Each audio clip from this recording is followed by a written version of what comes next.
ఒక ఉదయం ఫారంలో ఏదో వింత జరిగింది. జంతువులు తమ ఆహారం కోసం ఎదురు చూశాయి, కానీ బకెట్లు ఖాళీగా ఉన్నాయి.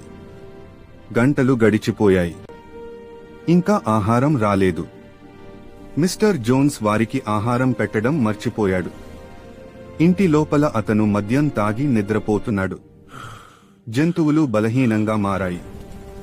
వారి కడుపులు ఆకలితో గోగోలు పెట్టాయి. చివరికి వారు ఇక తట్టుకోలేకపోయారు. ఒక జంతువు ధైర్యంగా గోదాం తలుపు తెరిచింది.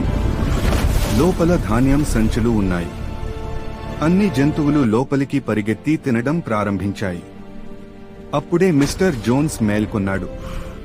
కోపంతో అతను విప్ తీసుకుని బయటికి పరిగెత్తాడు. కానీ ఈసారి పరిస్థితి మారింది. జంతువులు పారిపోలేదు, వారు తిరిగి ఎదురు దాడి చేశారు. ఆ క్షణంలోనే విప్లవం ప్రారంభమైంది.